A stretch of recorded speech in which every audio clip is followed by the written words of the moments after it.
No, seriously. What do they do?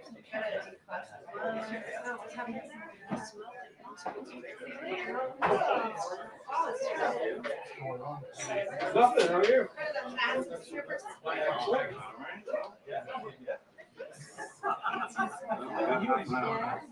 What? What? Seriously? I just got that, yes. Awesome. I wouldn't lie to you.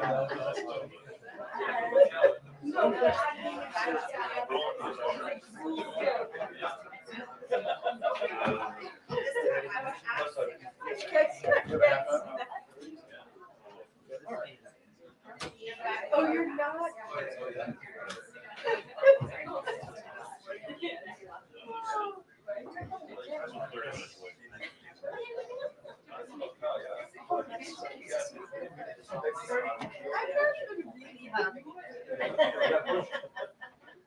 I've seen.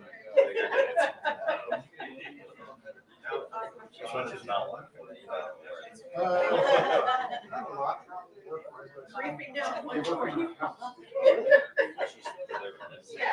I thought it was a drug. Yeah, not a drug. Okay. Oh, no, is it really? Yeah. Oh, geez.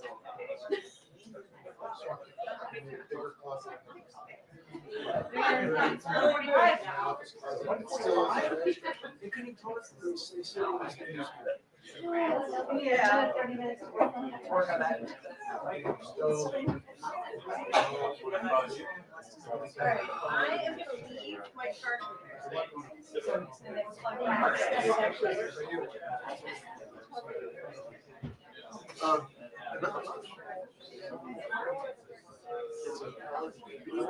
trying to get there. Yeah. What college? She's a Rutgers. I have been known.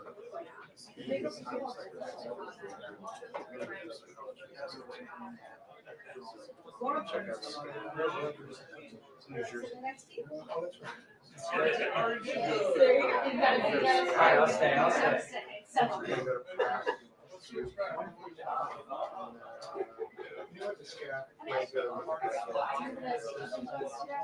I bet his question is so interesting. Is that it? Then yes. Just say that he's giving up.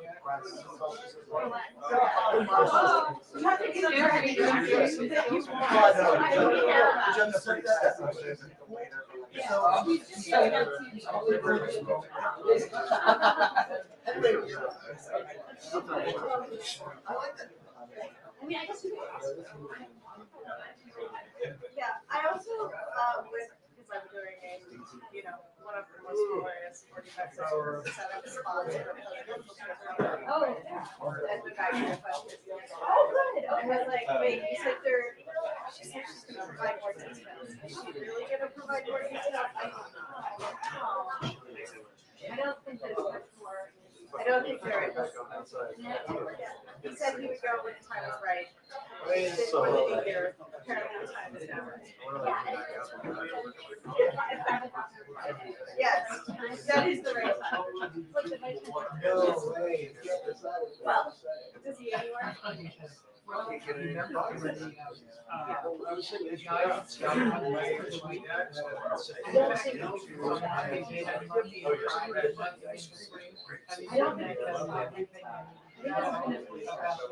Whole operation. He's just. Probably the third.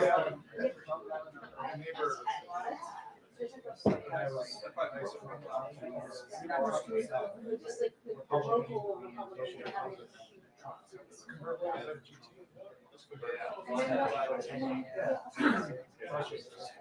Well, that's all. Maybe if I go into that personal Ohio, we would avoid it. Oh, no. Those are fun cars. Yeah. That's really cross country. Surround sound. With, that's Mercedes. They're all small. Yeah, I think maybe he'll say it. Yeah. Because everything in Ohio is pronounced wrong. You say something. Lima. Yes, it is. And There's a oh, yeah, that is, yes. I used to live very near. But it does make me feel like someone who is willing to speak to all Americans,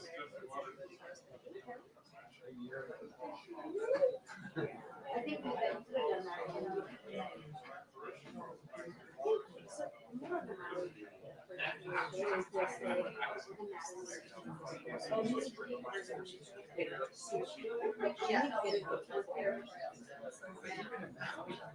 exactly, which is great. Let's go.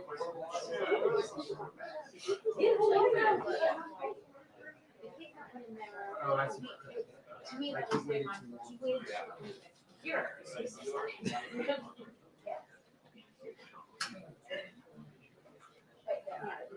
I mean, based on.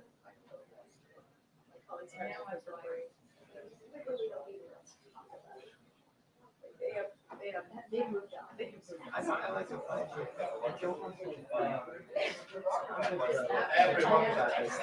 This thing is, it is like. Yeah. There's a big rain, well, and then they had to like burn off the contents of the train. To avoid a big explosion of the train and its contents, but as a result of a giant black cloud of train contents that were not toxic. I can tell it.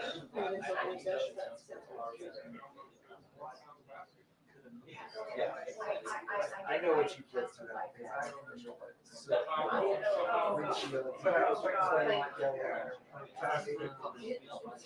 It's happening. It's gonna happen.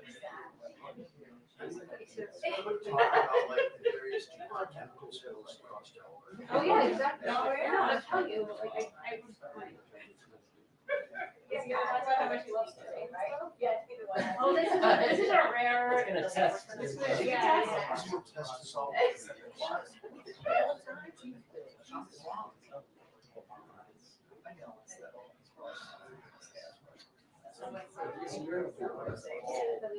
don't know who's in that. Washington. Oh. I'm just gonna.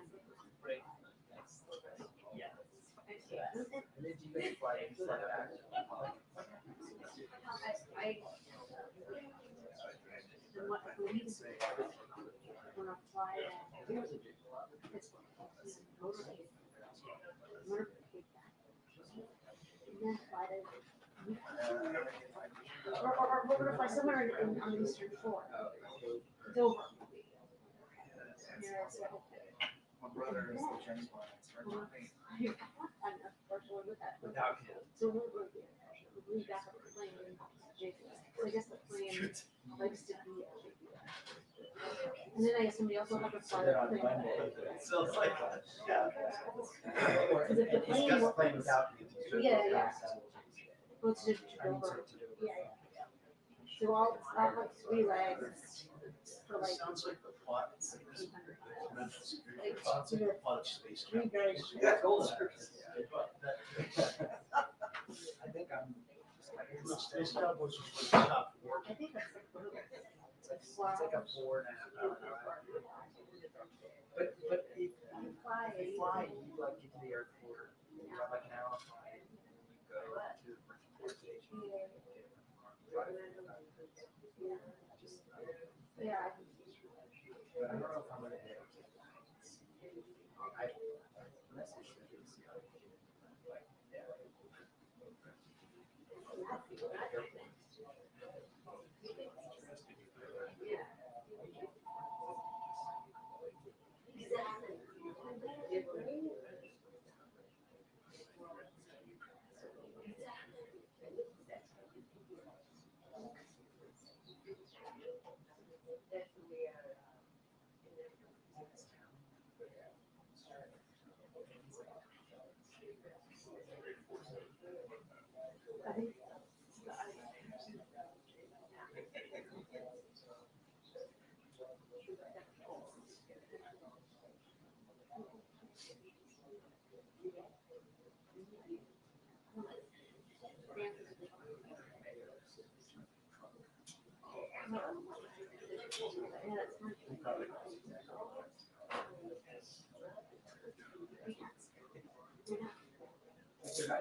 That adds a lot of hassle.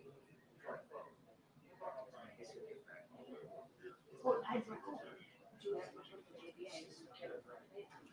That's true. you know, Yeah, like, but I think for some reason I I'm. thought that you know, it's good somehow to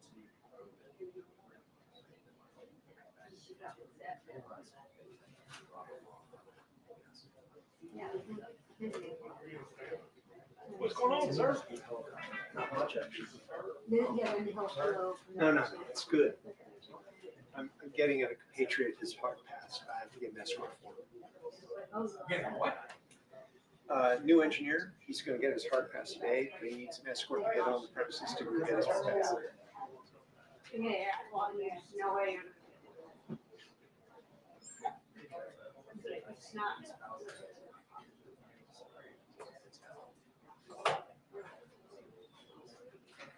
It's just. Yeah. that day, I guess.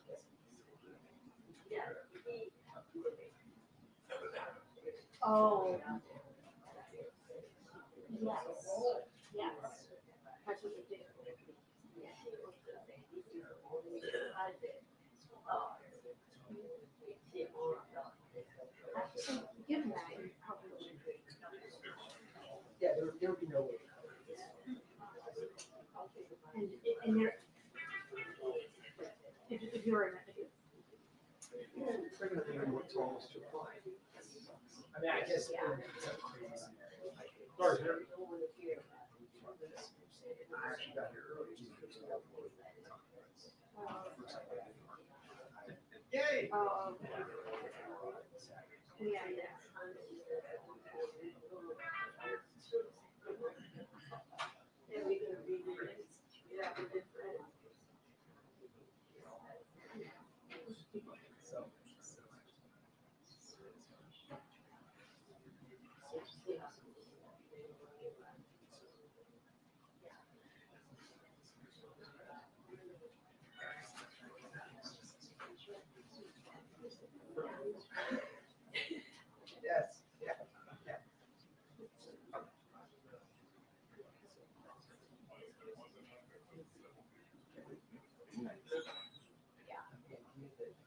everything next year today? I'm not sure. Okay, thank you. 1:45, thank you, sir.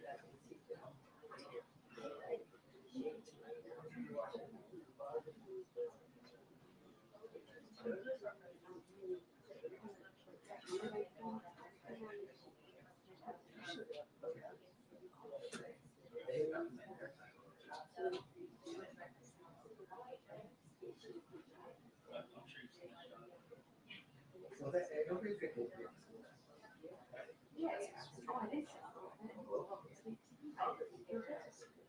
Yes.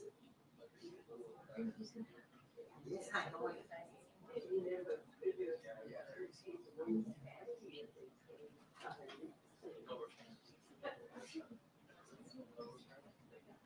Okay, perfect.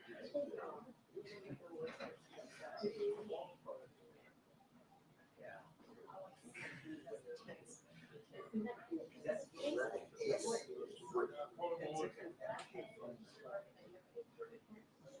Yeah. Like some kind of like institute, we have crazy coffee wellness down. Like a Venn diagram. If there's some students, are they? What did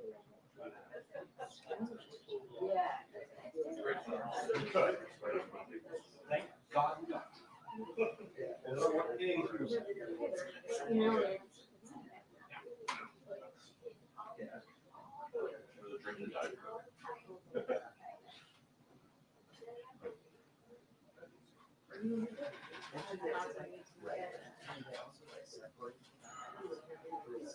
Self-separate.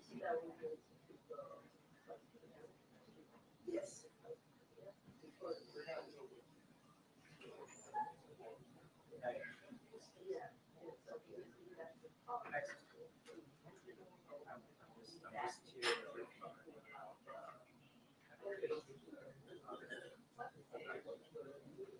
Yes.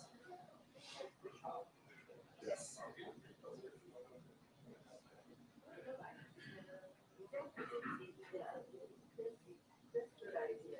Yes.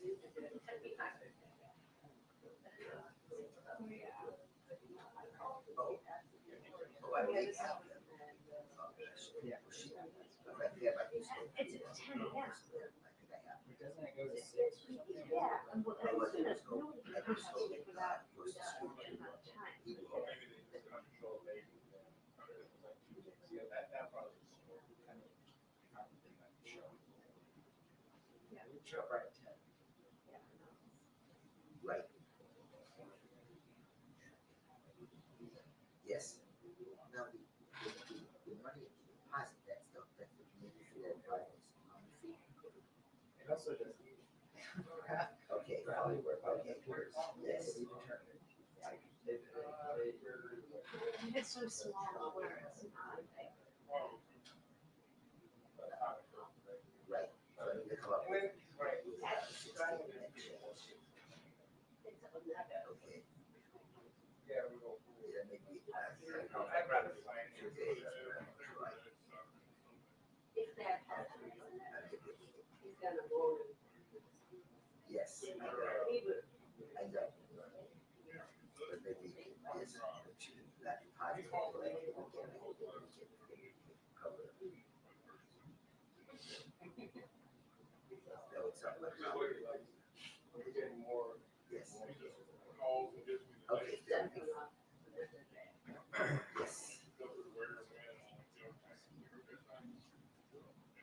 And he this is what he wants, and he mentioned I would driving. like to have TikTok. Driving, so. Okay. Yes.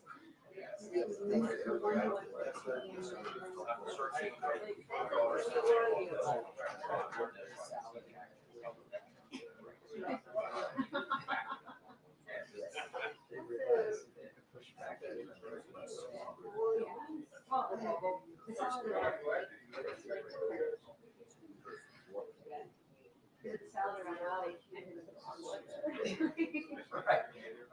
They send it back. Back in 15 minutes. Exactly. And they'll push the freaking back in Thank 30 you. more minutes.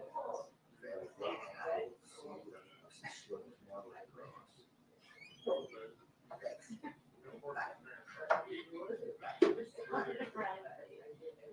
Inside, yeah, inside.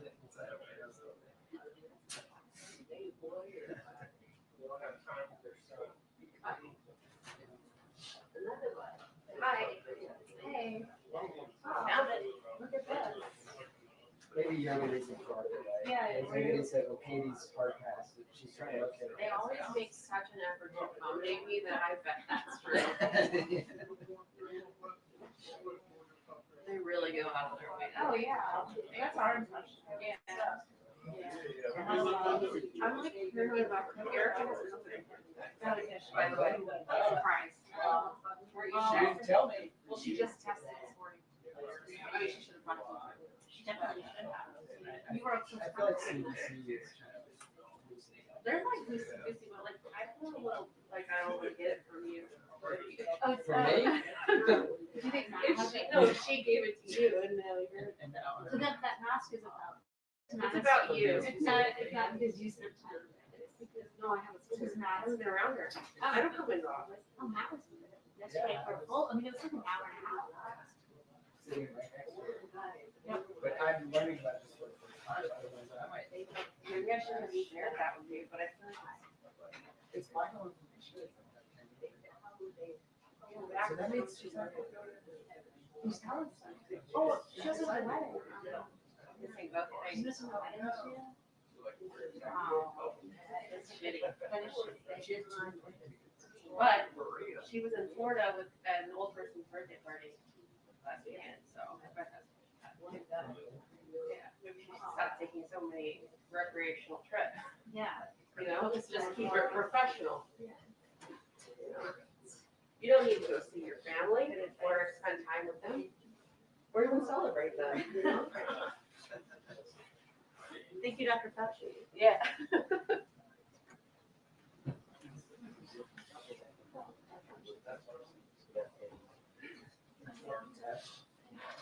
I think I do. And they moved the testing, location. Which is a good place. But I found it. But they have, like, you changed it.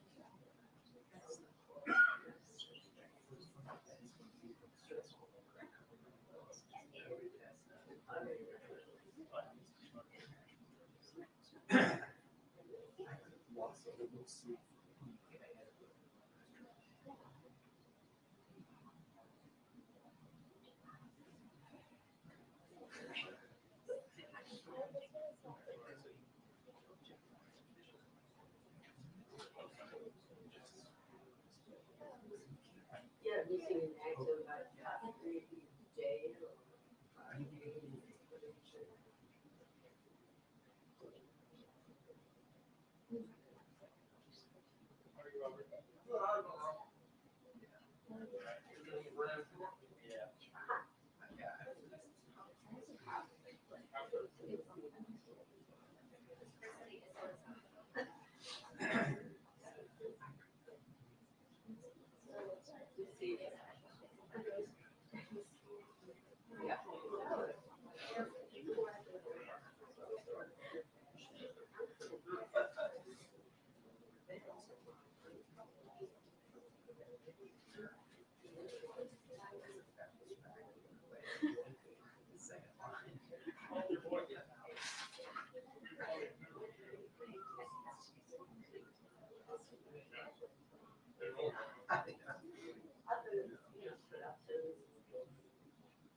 So it is.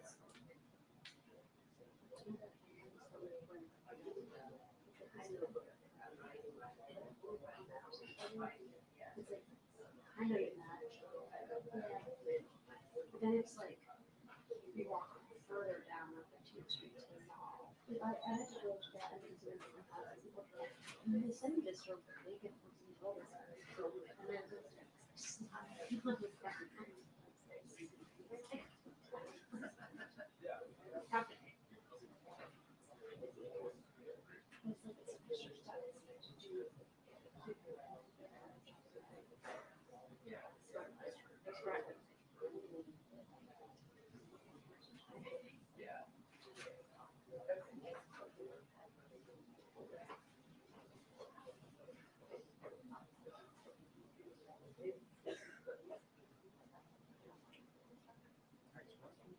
know. I mean, really kind of.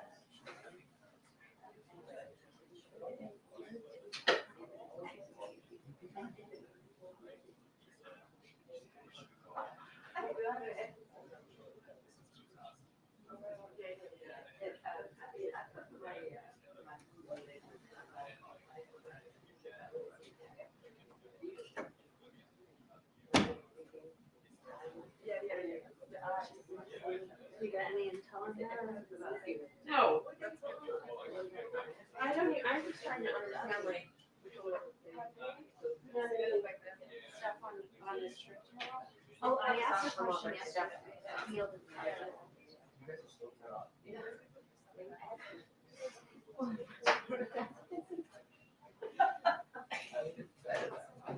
I mean, it's kind of not though, like, I mean, it is better, I mean, it's all bullshit, like, we haven't really suffered from it, honestly, but. What did you do?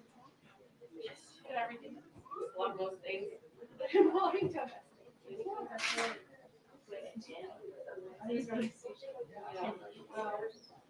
was also nothing,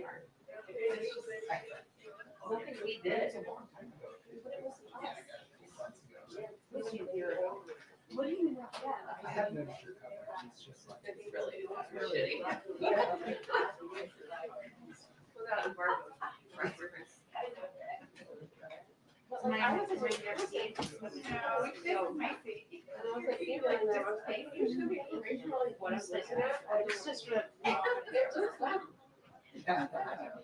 You know, at this rate, they're gonna just one day the drink of your right?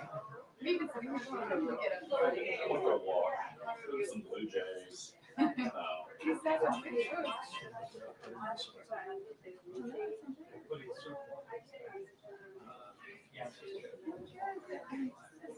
Oh, yeah. It's such a great story. Can I call you back after? Thank you.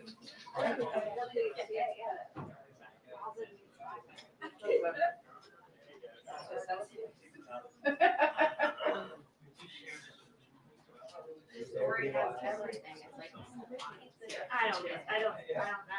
I'm not. The nice thing about being a man is that I can sort of. Yeah. Displace a bunch of people getting in and out. So Justin, that the armed protester.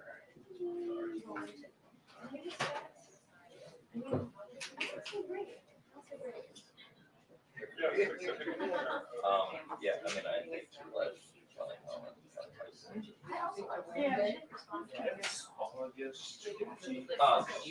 Very good. Where? Kelly does. Turn on lights. She doesn't have to worry about it. Oh, yeah, that's right. Well, I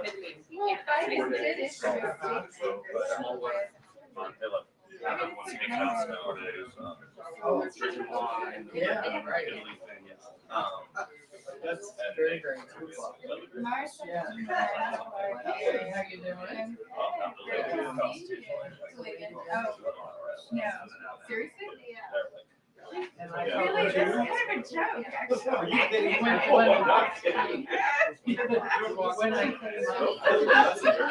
I came up from my shoes, I was like, this is an example of serious experience. Every time I ever pull up Twitter, it's like delayed. You know, and it was like, and oh, and it was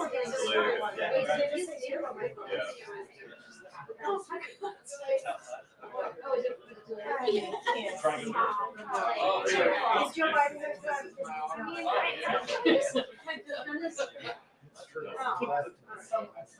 well, I don't know. It was like, so it did feel a little crowded because it was so close to us. It wasn't just. There's a protester around and the crowd and moving. Oh, and he was like, probably Ever see your like maybe 10 feet away. Yeah, I was over the weekend. Yeah, and he was. Yeah, didn't the Secret Service like? Well, they were there to protect us. No, they were right there to protect us. And it's open carry, so we're not doing anything that like. so does the state. just felt very, it just felt he was a little. And he's yelling at us specifically. You know, that's. So what is it?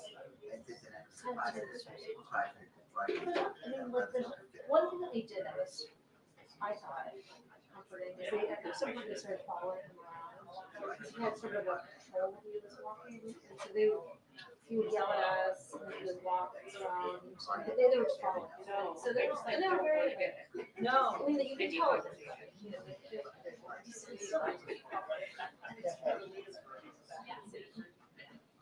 I mean, I don't. My toddler will have everything else. Totally agree. It's uncertain, yeah.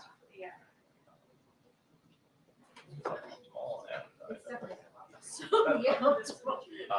Today it's understatement. And I don't know what we can do about keeping the Secret Service. The good news is the Secret Service is there and they're very good That's the at thing that's Yeah, weird about it, right? in this situation. Yeah, I- yeah. I- They were doing like, there's nothing like that you wrote. Oh, really? No, but like, it did make me like, is there any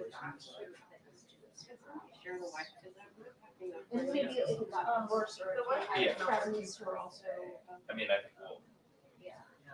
obviously keep a conversation going with them, especially if it's happening. They're the ones, Secret Service is the one to take. So. Because it even just started.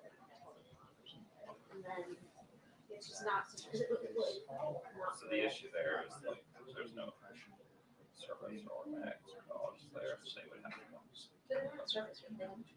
Oh, they're red Yeah, lights. exactly, yeah. I don't know, I'm not, it's like, for this one incident, maybe not such a good incident, but it's has happened before. Yeah, it was like, I think it's the same.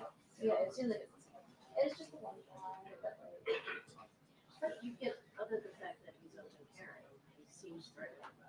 He's yelling at you. And he's got a GoPro, he's trying to shout like that, he's trying to, is he making any sense? He's a mental illness situation. He's making like a coaching compliment, I guess, yeah, which I'm not familiar with the people. No. But like, you know, one of the people, and he wanted to go on the bus, he wanted to get on the bus. They weren't asking, they're just like, that's. You know, they were very like. We're trying to do. Yeah. You are expert in yeah. But at the same time. Still pretty unsettling though. Yeah, absolutely. Yeah, it was just kind of like, you know. But it's like, oh. There was a police report. Yeah, I know. It was a police report too. That was fine. I thought, you know, I would find myself in areas where but I still didn't feel. There's nothing you could do.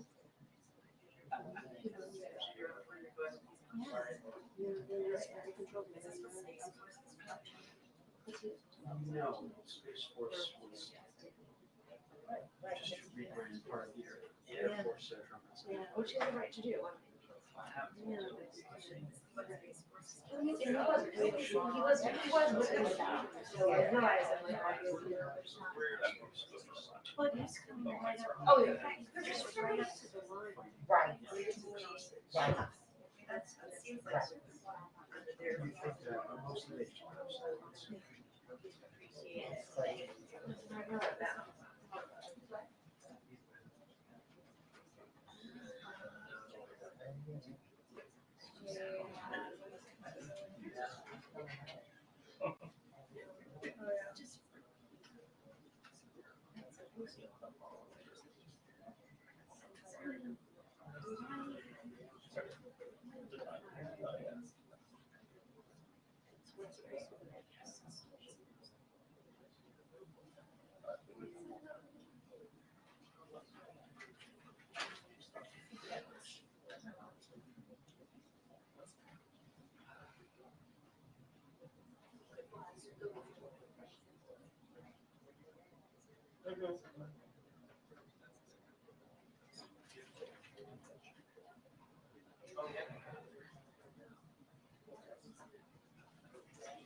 You're not really that into it until I said, like, I need to do those, like, perks and like, submissions. Before I know it, I was like, oh, I just on my temperature, I need that real quick.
Oh, yeah, going back, it's like, yeah, you can tell, you can definitely tell.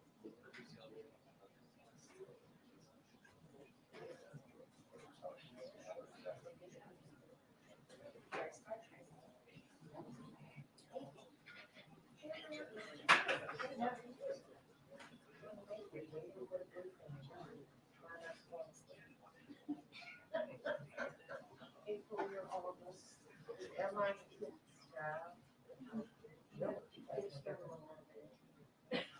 Why is it late? What else is going on?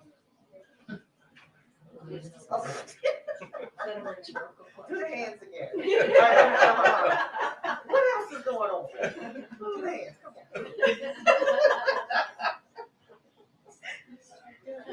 We're not in there yet. Oh my God.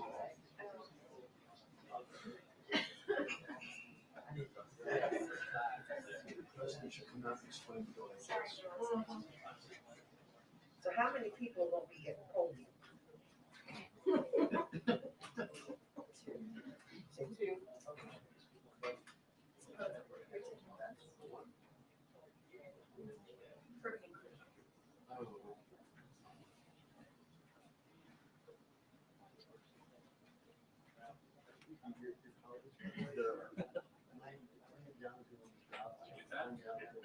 Yeah, three photos. What? Definitely have a story on your page.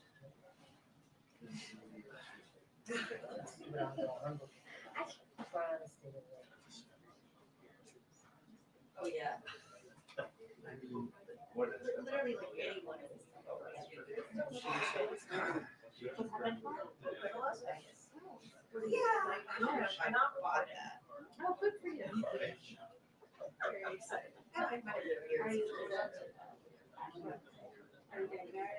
It's our anniversary, and so my husband scheduled a meeting with his best friend.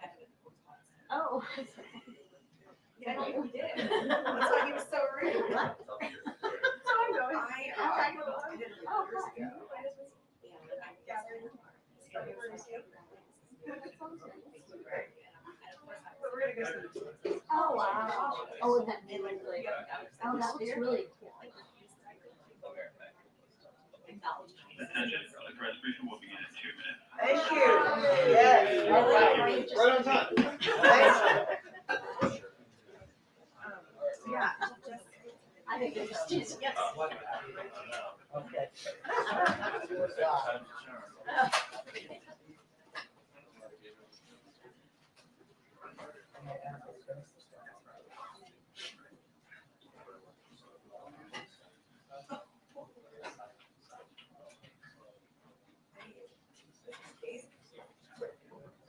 Oh, yeah.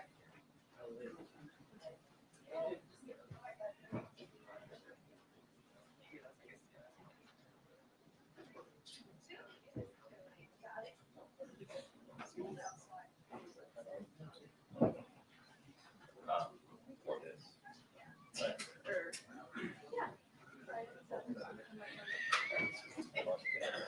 It's like a Saturday Night Live routine.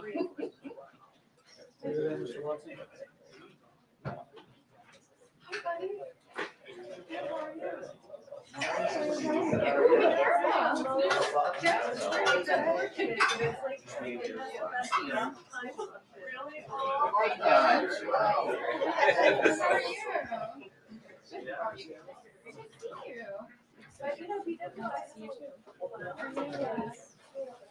That's actually, You can tell I was like, been there.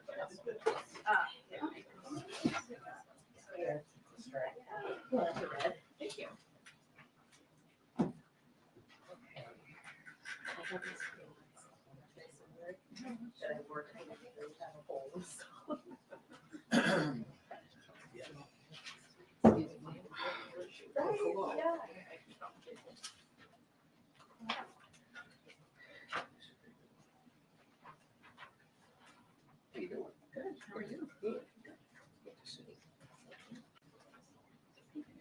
Thank you. Pink week. Pink Week, speaking of. All right. Good afternoon, everybody. So once again, I'm starting the briefing on a pretty sad note. Yesterday, multiple gunmen opened fire during the Chiefs' Super Bowl parade in Kansas City, killing 2 innocent people and wounding more than 20, including several children. We pray for the families who lost loved ones, and we wish a speedy recovery to those who suffered injuries. Since this horrific shooting yesterday, the president has received regular updates from his team, and senior White House staff have been in touch with state and local leaders. We also thank both federal and local law enforcement and other first responders for springing into action to prevent the further loss of life. As President's statement said yesterday, the Super Bowl is the most unifying event in America. Nothing brings more of us together. For this celebration to be turned to tragedy yesterday in Kansas City cuts deep in the American soul. But the Kansas City shooting was not only the only deadly shooting in America yesterday. 3 police officers were shot in the line of duty in Washington, D.C., and another school shooting took place at Benjamin Maines High School in Atlanta. Yesterday also marked 6 years since Parkland, and Tuesday marked 1 year since the shooting at Michigan State University. We've now had more mass shootings in 2024 than there have been days in the year. Got to think about that one. Through executive action and implementation of the Bipartisan Safer Communities Act, the president has taken action to keep guns out of dangerous hands by expanding red flag laws, enhancing background checks, and cracking down on gun trafficking, while also making historic investment in violence prevention. But as we all know, it is not enough. Congress must act. Congress needs to act. And it is shameful that we have not seen more action on this.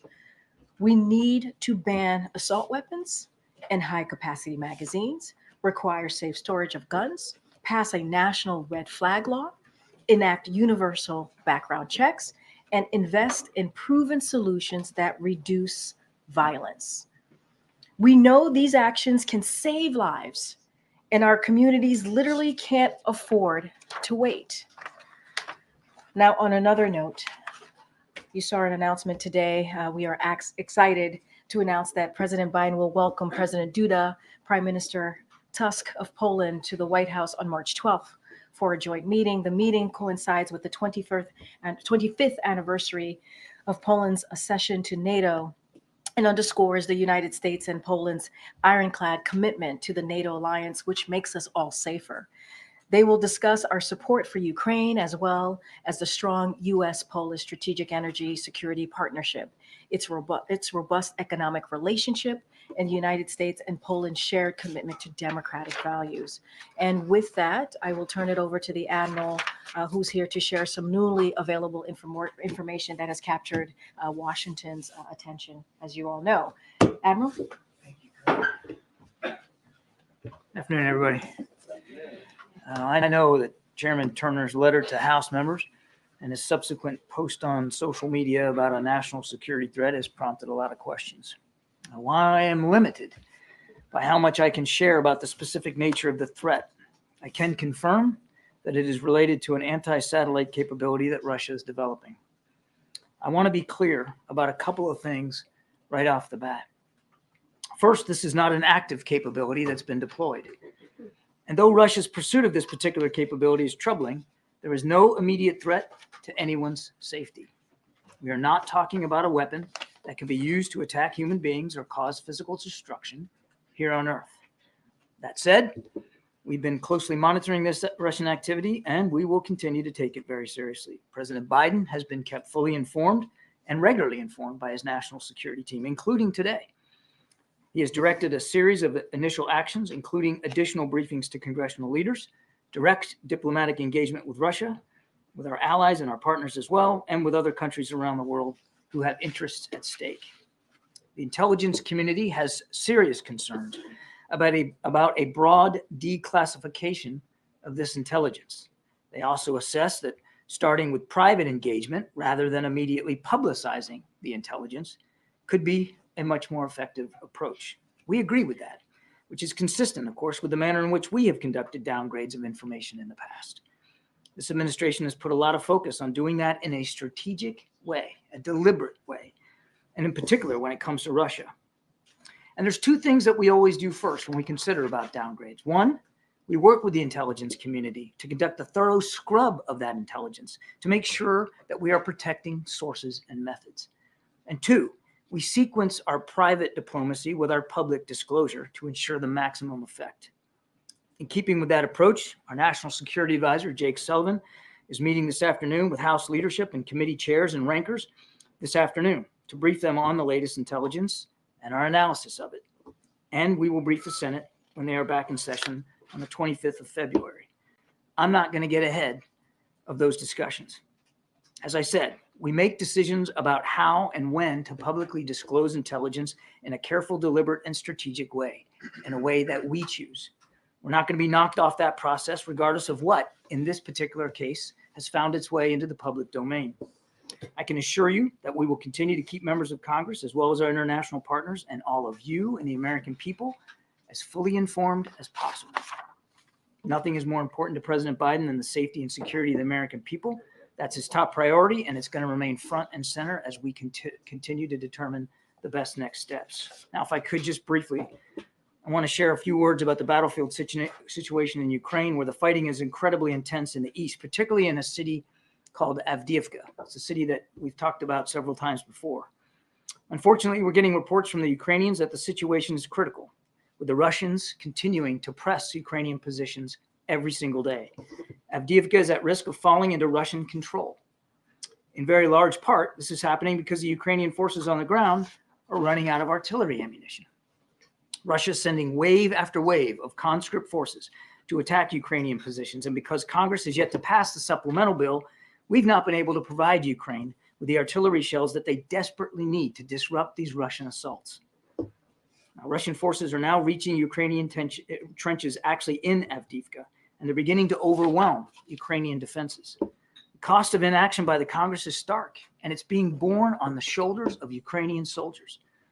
We need Congress to pass the National Security Supplemental Bill without further delay. If House Republicans do not act soon, what is happening at Avdiivka right now could very well happen elsewhere along that front.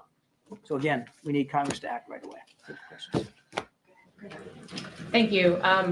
Addressing the matter that you addressed in your topper, can you address whether the United States has the capability to defend against the Russian anti-satellite system that they're developing? I would tell you that this is still a development. I'm sorry, it's still a capability they're developing. We are still analyzing the information that's available to that. I would not speak definitively about our strategic deterrent capabilities one way or the other. We don't talk about that publicly. But we're taking this potential threat very, very seriously, and we are examining what the best next steps are and what our options might be. I want to reiterate, it is not an active capability, and it has not yet been deployed. Thank you, Admiral. When was the president first informed of this threat, and what's been his level of interest or concern? I don't have a specific date on the calendar. He has been kept informed throughout, and our general knowledge of Russian pursuit of this kind of capability goes back many, many months, if not a few years.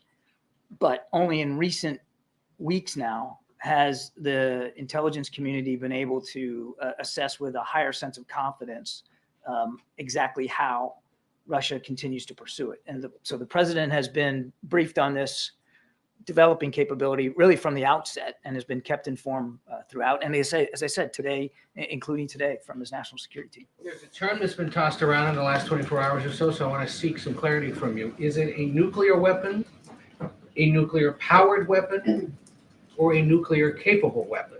I'm not going to be able to go into any more detail than I did in my opening statement. It is an anti-satellite capability that they're developing, and beyond that, I will not go. You've spent some time, though, around nuclear material or weapons in your previous military career. What the heck is nuclear capable?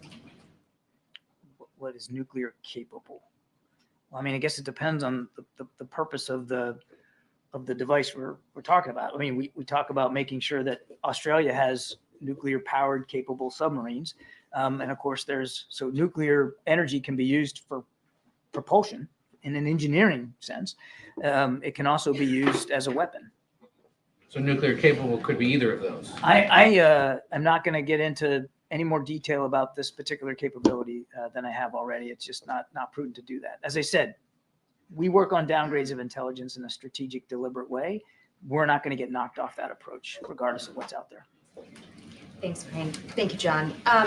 Your statement just now seemed to push back on Turner's call for the administration to declassify this information and the fact that he made that desire public.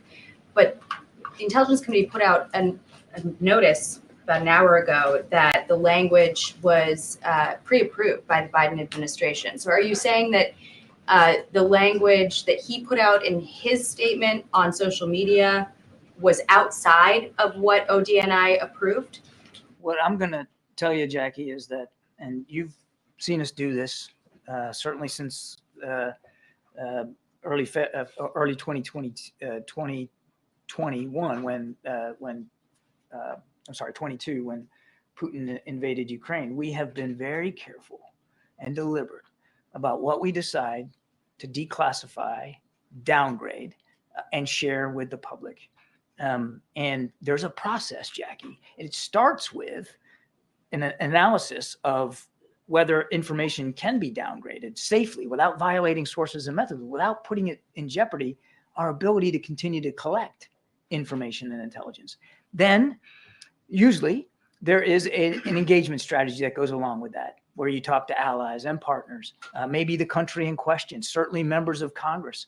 You do that through intense internal diplomacy. And then, and only then, when that's complete, You work with the intelligence community on specific language to downgrade. What I would tell you in this case, and Jake mentioned this yesterday, we had already begun that process of analyzing it, of making sure we weren't violating sources and methods, informing members of Congress. The president directed the team to start to inform allies and partners, including not that Russia's an ally and partner, but to include diplomatic engagement with Russia on this.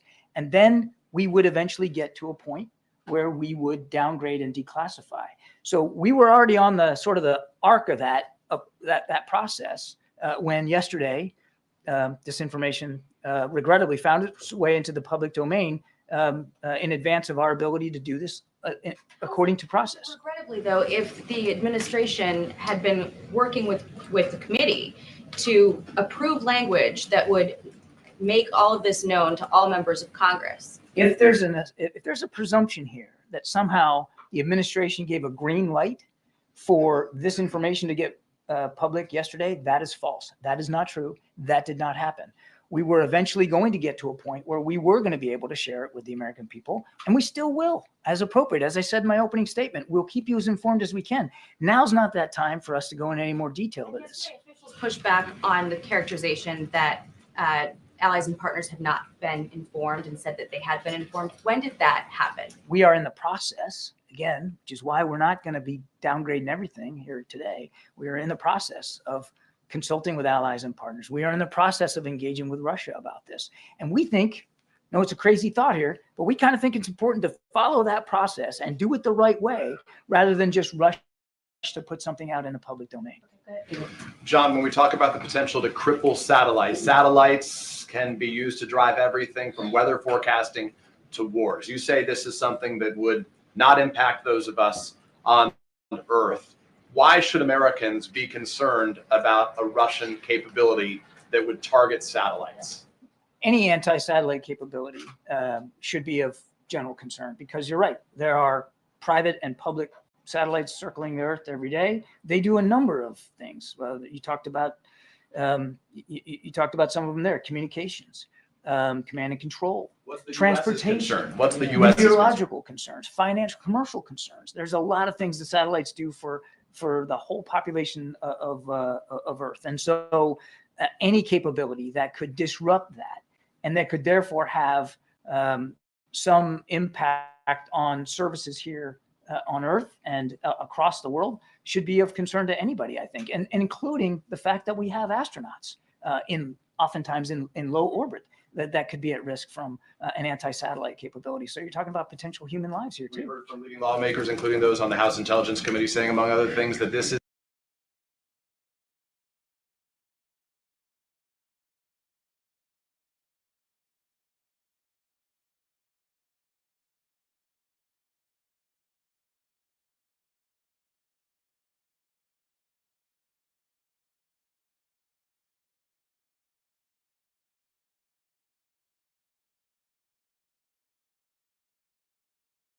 that could disrupt that and that could therefore have some impact on services here on Earth and across the world should be of concern to anybody, I think, and including the fact that we have astronauts oftentimes in low orbit that could be at risk from an anti-satellite capability. So you're talking about potential human lives here too. We heard from leading lawmakers, including those on the House Intelligence Committee, saying, among other things, that this is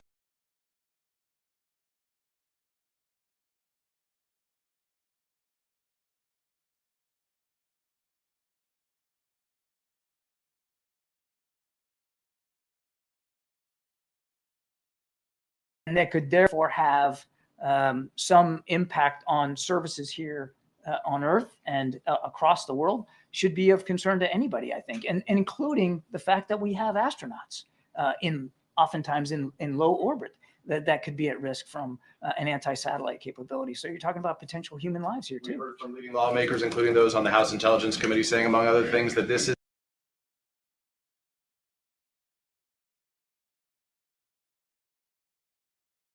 of Earth. And so any capability that could disrupt that and that could therefore have some impact on services here on Earth and across the world should be of concern to anybody, I think, and including the fact that we have astronauts oftentimes in low orbit that could be at risk from an anti-satellite capability. So you're talking about potential human lives here We too. heard from leading lawmakers, including those on the House Intelligence Committee, saying, among other things, that this is. We'll share with you as much as we can. But just to clarify and to follow up on Jackie's point, since the chairman is now saying that some language was cleared with the administration, can you tell us what exactly he worked on with the administration and how wide that clearance was? No, I'm not going to get into that, and I'm not going to speak for how he came to make this decision. We have a process. We're going to stay on that process. Thanks, Karine. Thanks, Admiral. The Kremlin spokesman said today that the bringing up this issue of the Russian anti-satellite capability is a ploy by the White House to pressure Republicans in Congress to pass the supplemental and get aid to Ukraine. What's your reaction to that claim? Rolex. Just one more thing, if I may. And thank you for that answer.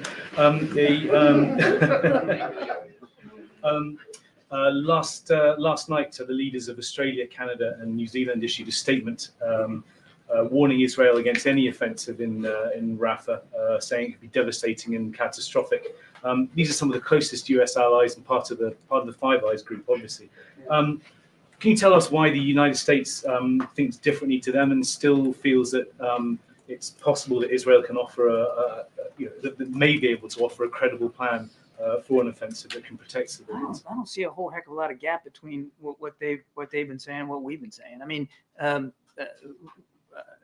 can't speak for them. I can just tell you that we continue to believe that under the current circumstances, without a credible plan, as the president said, to account for the more than 1 million Palestinians that are down in Rafah, make sure that they have a place where they can be safe and secure and out of harm's way. Without that credible plan, a major operation in Rafah would be a disaster. We agree with that. And we're continuing to talk to our Israeli counterparts about what that plan might look like. Okay. John, thank you. Going back to what you were saying to Peter about satellites, life as we know it revolves around satellites. And it sounds like something would be greatly impacted or even gravely if these satellites were attacked. When and how and why would the national security threat right now go up higher if something begins to move in a different direction? Can you tell us when that and why would it go up higher? It's difficult to answer that question at this point when we're talking about a capability that we don't believe is active and not deployed. We will engage directly. We plan to engage directly with the Russians about this, and as well as allies and partners. And as I said, we'll continue to work through what our next steps and our approaches might be. I don't want to minimize the potential here for disruption should there be an anti-satellite capability of any significance. It could affect services here on Earth. There's no question about that. That's why we are taking this so seriously. And lastly, as we're dealing with this and looking at the complicated relationship that the United States has had with Russia, and you say you're going to go into conversations, do you really trust Russia when it comes to the satellite? There's no issue of, it's not about trusting. And I think our record on dealing with Russia appropriately, I think is pretty well established. It's not about blind trust with Russia. In fact, it's quite the opposite. Is it trust but verify? Look, we're not in a position where we're trusting what's coming out of Russia. What they say, we watch what they do. And we analyze what they do, and then we make our own decisions, our own policy decisions about what we're going to do based on their actions or their inactions. Thank you, Karine. John, staying on Russia before I move on to the Indonesian election, but on a slightly different track. Vladimir Putin said that a Biden administration would be more stable and better than a Trump administration. Your reaction? I think Mr. Biden, I think Mr. Putin knows very well what this administration has been doing to counter Russia's malign influence around the world, and certainly what they've been doing inside Ukraine. We've demonstrated over and over and over again how willing we are to push back on what Russia's doing, again, particularly in Ukraine. And Mr. Putin should just stay out of our elections. And on the Indonesian election, the candidate Prabowo Subianto has claimed victory. A couple of questions. Number one, when does the administration plan to congratulate him? Are you planning to wait for official counts to come out, which could be days or weeks? And Number two, this was an individual who was banned from entering the United States for many years due to allegations of human rights violations, including the abduction and torture of pro-democracy activists during the 1998 ouster of his then father-in-law, President Suharto. So is the administration comfortable working with a person with such a track record? We'll make our congratulations known at the appropriate time. I don't have, I couldn't give you a date certain or a time certain for that. As I understand, the results are still coming in. And we will respect the vote and the voice of the Indonesian people. So, but just to clarify, though, the Trump administration did grant Prabowo Subianto, who was then Indonesia's defense minister in 2020, and invited him to the U.S. because of concerns that Jakarta may be veering too close to Beijing. I wanted to know what the Biden administration's view is of balancing between American human rights values and geopolitical expediency. I think the only way I can answer that question is to reiterate that human rights, civil rights have been at the forefront, the very foundation of President Biden's foreign policy. There's not a conversation he has anywhere in the world with foreign leaders where he's not raising issues and concerns about human rights and civil rights. That's not going to change. You can take one more question on the House Foreign Affairs Committee today, hearing today on the Afghanistan withdrawal, accusing the Biden administration of reinventing the Doha Agreement and creating conditions that are ripe for a Taliban takeover. Could you give a reaction? We have talked and briefed at great length about the situation we found ourselves in when we came into office, and a Doha agreement that was agreed to by the previous administration. I would point you to every public comment and testimony that we have done before. I don't think I need to relitigate that. The president was faced with a stark choice given the decisions that President Trump made about exiting Afghanistan. Martin Griffiths, the UN aid agency chief, today said in an interview with Sky News that Hamas is not a terrorist organization. He later clarified that it is not on the list of groups that the United Nations has of terrorist organizations. What's the word from Washington and from the White House about those comments by Martin Griffiths? Hamas is a terrorist organization. We've said so. It is. It just is. And you don't have to look any further than what they did on the 7th of October to see it in stark terms. And my goodness, take a look at their manifesto, even the one that's so-called watered down in 2017. There's no doubt they just want to wipe Israel off the face of the map. This is a terrorist organization, pure and simple, period. Is it helpful? I mean, do you find that, have you reached out to Griffiths to? I'm not aware that we've done any reaching out, nor do I think we need to. We have made very clear our views of what Hamas is. Okay. And then I just wanted to follow up. Israel's finance minister has ordered these flour shipments not to go into Gaza because they're going through UNRWA. Over the weekend, a senior administration official said that there was hope that those flour shipments, including a very large U.S. shipment, could actually be delivered. It would feed something like 1.4 million Gazans over 6 months. What is the status of that, and what can you do to ensure that those shipments get in? I wish I could tell you that flour is moving in, but I can't do that right now. And all I can tell you is that it's absolutely critical as a staple for the Palestinian people. And we're going to keep working with our Israeli counterparts to see if we can get that port open to that flour. It's absolutely vital. They committed to allowing it in. We want to make sure that happens. Did Netanyahu assure the president over the weekend that that was going to happen? I don't have anything specific from the call that they had about that particular issue, but believe me, we're mindful of the comments made by members of the cabinet about flour in the Ashdod port, and we are working it very, very hard. It's critical that that flour get to people in need. And then just one more on the anti-satellite weapon capability. So in 2007, the Chinese destroyed a satellite on orbit, smothered into many, distributing a lot of debris. At that point, there was a demonstration of a U.S. anti-satellite capability that was ground-based, basically using a weapon on the ground to destroy a satellite that was falling to Earth, that posed some danger. Can you say whether the weapon, the new capability that the Russians have developed, is in fact space-based, or does it involve some test of a weapon that is based on the ground? It would be it would be space-based, and it would be a violation of the Outer Space Treaty, to which more than 130 countries have signed up to, including Russia. If I could circle back to the direct diplomatic engagement, has that contact actually been made now with Russia? On what level are these conversations? We are in the process of that. On what level is it? With state, with defense? We've reached out to we reached out to the Russian side, but we have not secured actual conversations at this point. And then you talk a lot about when you're thinking about declassification that you need to be concerned about not revealing sources and methods. The way that this was rolled out yesterday, is there any concern that sources and methods have already been compromised? We're asking ourselves that very question right now because we want to be able to make sure we're not, or that in any way, shape, or form, anyone could potentially compromise sources and methods. So we're working our way through that analysis right now with the intelligence community. And if I could really quickly on Israel, it's our understanding that the CIA Director Bill Burns traveled to Israel to meet with Netanyahu today. What was his message to him? I make it a golden rule not to speak to the CIA Director's travel. I'd have to refer you to his staff on that. But I will tell you, just in general speaking, I'm not going to talk about his travel, but he has been very deeply involved in helping us with the hostage deal negotiations, and that work will continue. And we are very much shoulder to the wheel to see if we can get something done.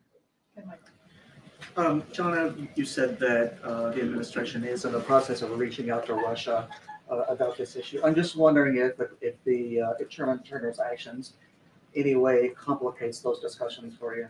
Makes it more difficult. We'll have to see. Thank you, Karine. I have two questions for you, John, on Polish leaders' visit to the White House next month. On March 12, 1999, 3 countries were admitted to NATO: Poland, Czech Republic, and Hungary. Why President Biden invited only leaders from Poland?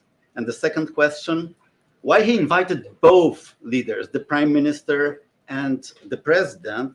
This is quite unusual, but 2 leaders from one country, especially that the President Biden had not invited the former Prime Minister of Poland to the White House. He only met with Vice President Harris. This is a great opportunity to celebrate the 25th anniversary of Poland coming into the alliance. It's also a terrific opportunity to show our gratitude for everything that Poland has done, not just as a great NATO ally, and they are, but everything they've done to help support Ukraine, including security assistance and hosting more than 1 million, I think it's 1.5 million, Ukrainian citizens on their soil. They've been generous. They've been spirited. They've been strident in the support of the alliance and in Ukraine. And the president's looking very much forward to seeing both leaders here in Washington, D.C. Both at the same time. That's quite unusual, right? This was all done in consultation with our Polish counterparts in terms of how we were going to structure this meeting. And again, the president's very excited, very much looking forward to it. Thank you. Now that the Pakistani elections are over, several U.S. congressmen have raised the concerns about the way it has been handled. They said it's not free and fair. Does the White House believe that the Pakistan elections were not free and fair and the people's mandate has not been respected there? We're concerned, and we share concerns about some of the reports that we've heard coming out of Pakistan in terms of intimidation, voter suppression, that kind of thing. And so we're watching this very, very closely. And as I understand it, votes are still being tallied. So international monitors are still taking a look at those tallies. I'm not going to get ahead of that process. And secondly, in last several weeks, several Indian students and Indian American students have been attacked throughout the country. There's concern among their parents. As you know, India sends one of the largest number of students to the US. There's some concerns in India and the parents that the US is no longer safe, could not be longer safe for their students and reluctant to send the kids here. What is the message to them? There's no excuse for violence, certainly based on race or gender or religion or any other factor. That's just unacceptable here in the United States. And the president, this administration has been working very, very hard to make sure we're doing everything we can to work with state and local authorities to try to thwart and disrupt those kinds of attacks and make it clear to anybody who might consider them that they'll be held properly accountable. John, you mentioned the Outer Space Treaty several questions ago, and that is, as you said, enforced, but Russia has pulled out of several arms control treaties in the last few years. Is the administration confident that this treaty is not going to go the same way, that there's faith in the Russian government to not unilaterally violate the treaty? And if they do, will the U.S. pull out of the treaty to keep pace? Whether what Russia does with its treaty requirements is up to Mr. Putin to decide. I can't answer that question, and I'm not going to get into a hypothetical about what we would do or what we wouldn't do. We are engaging. We're going to engage with Russia. We're going to engage with our allies and partners. We are a signatory to that treaty. We take our obligations under that treaty very seriously, and we have no intention of violating it. There's been some speculation that the spur for developing this weapon has been the use of U.S. launched satellites from SpaceX by Ukraine, Starlink satellites. Is there any truth to that? Is there anything that you can say on whether this Whether weapon? that's the motive here? No, I'm not going to get into any of the intelligence analysis. As I said, we're still working our way through this. We still have to brief members of Congress, allies, and partners. I'm not going to get into that. Last question. You had mentioned regarding this Russian situation that the information that was disclosed made its way into the public domain. Well, that was Chairman Turner. Have you ever had a situation before where a chairman of an intelligence committee has disclosed publicly information of this nature or any other intel information that normally stays within committee? I don't know of a similar instance here. But as I look back at the news coverage yesterday, just to be clear, much of the reporting about the supposed alleged details of this capability came from anonymous officials. Thank you so much, Adam. Thank you. Appreciate it. Thank you, John. Thank you. Thank you. Thank you. All right, Darlene. Thank you. Do you have anything to share on a lockdown at Malmstrom Air Force Base in Montana? No, that's the first I'm hearing about that. So I would have to look into that and get back to you on that. Secondly, in Venezuela, the government today ordered the local UN Office on Human Rights to close up and gave its staff 72 hours to leave. Is there any reaction from the U.S. to that? So I don't have any reaction at this time. Obviously, that's something that we are concerned about and obviously going to continue to monitor. I just don't have an immediate reaction to that at this time. Final question. The CEO of Ford, Jim Farley, was at an auto conference in New York today. He said the company will have to rethink where it builds future vehicles after the long UAW strike. Could this be a downside of union negotiating such a big contract? And is there anything the White House or the U.S. can do to keep jobs from moving south? He's talking about moving auto manufacturing out of the U.S. after the UAW strike. Let me just say that the president takes that very seriously. That's one of the reasons, if you think about the Chips and Science Act and other legislation that historic pieces of legislation that the president has been able to get passed, and obviously he signed into law, bringing manufacturing back to the U.S., creating more than 800,000 manufacturing jobs under this administration, obviously is something that he takes really seriously. He believes in made in America. He believes in investing in America. So always we're going to do everything that we can to make sure that continues. As it relates to the beginning of your question, the president is a union guy. He believes that collective bargaining is the right of union workers. He believes that it is important, just like the UAW was able to, they were able to negotiate for their historic contract. They should be able to that. They should be able to ask for better benefits and better wages, And so that is something that the president is always going to speak for and is going to stand up for. You hear him say this all the time. Unions build the middle class, and he believes that.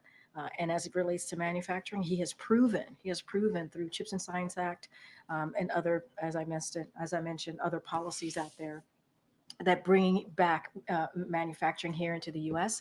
is important. It's critical. Creating good paying jobs here in the U.S. is important. It's critical. We have to build an economy from the bottom up, middle out.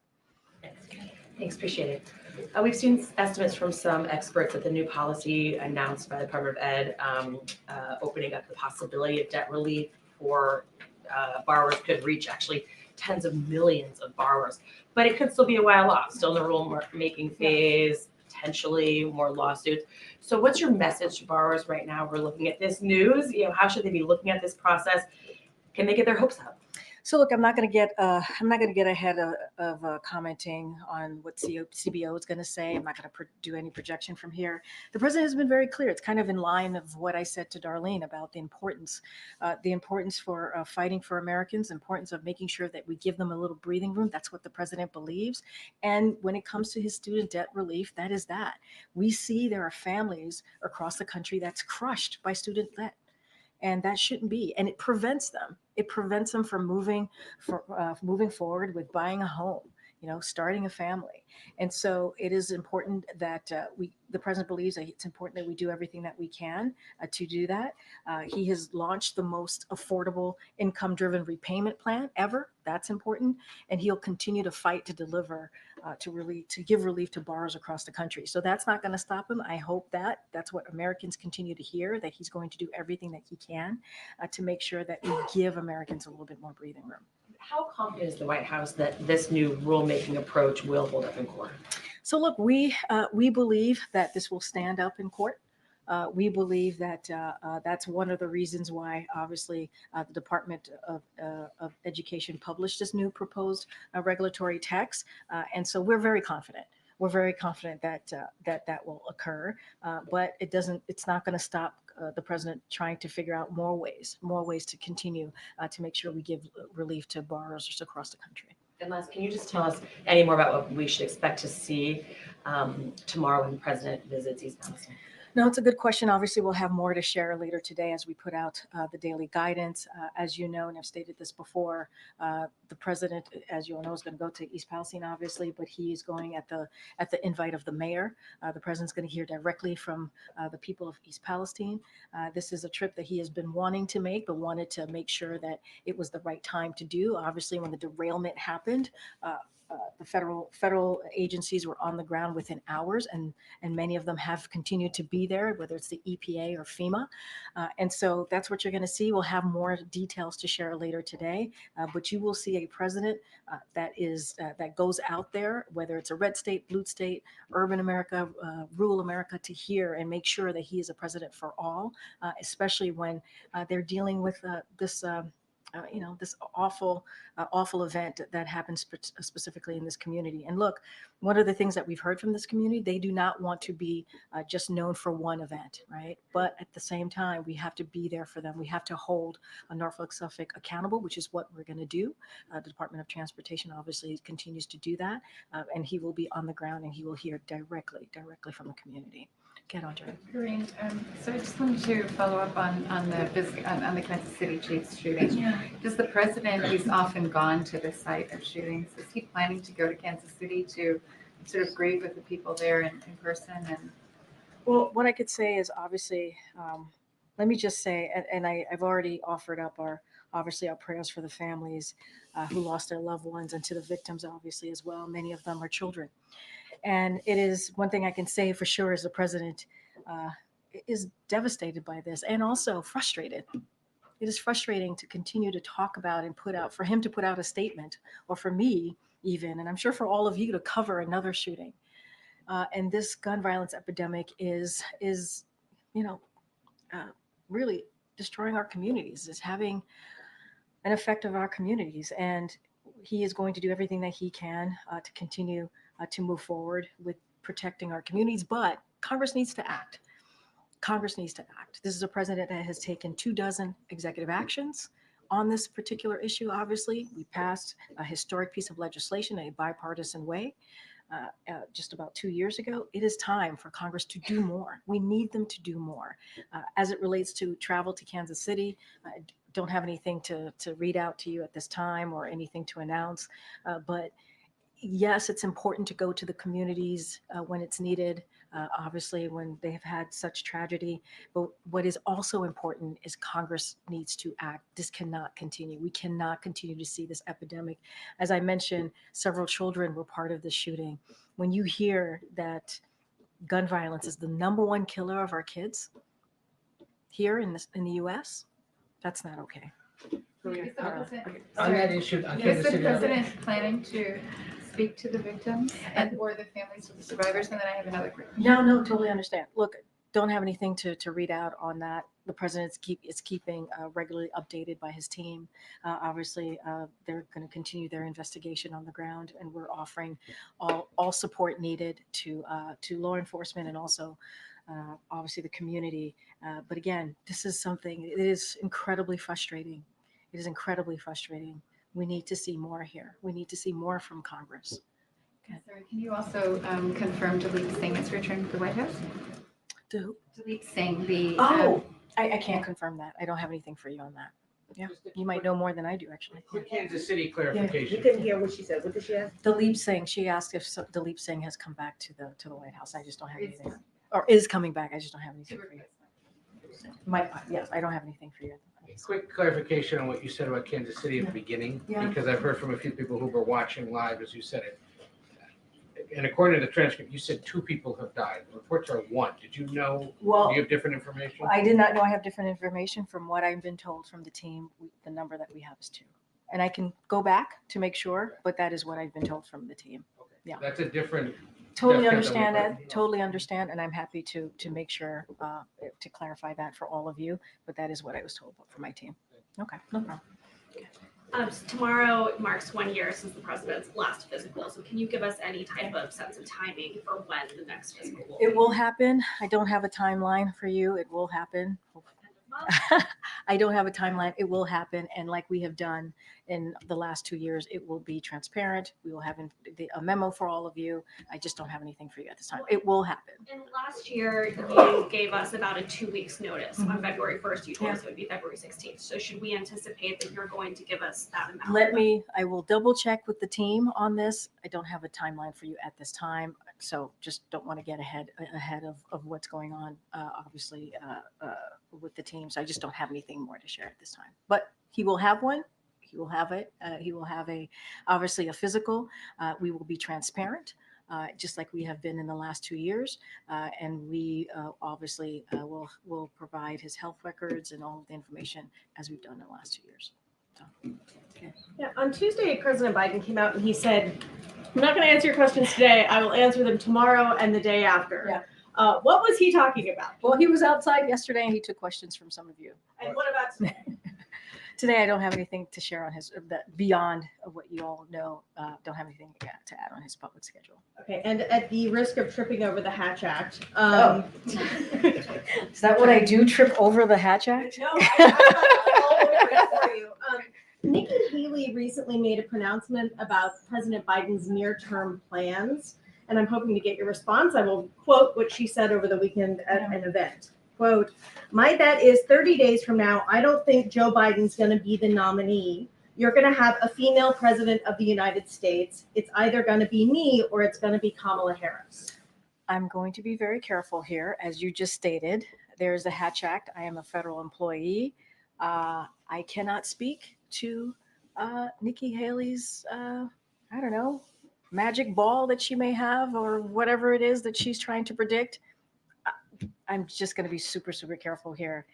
And the president is obviously, you know, his intentions for 2024. I'm just going to be very mindful.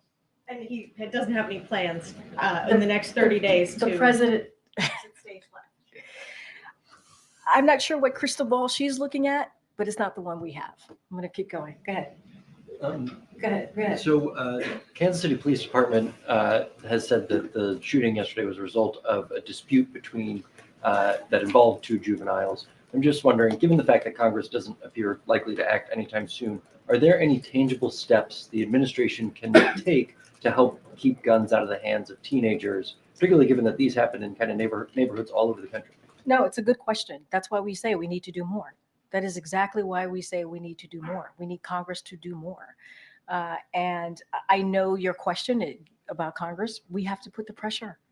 We were able to pass a bipartisan piece of legislation that the president signed into law, obviously 2 years ago. So they took the first step. They need to take another step.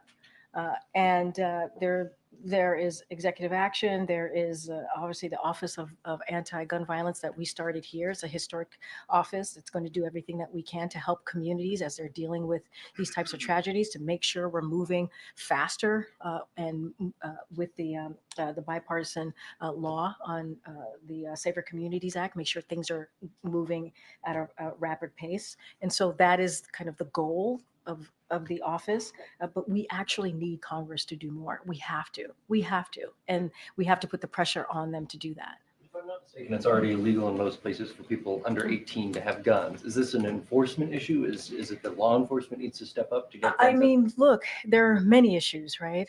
Obviously, law enforcement issues. There are many issues that need to be addressed, and that's why federal legislation is important.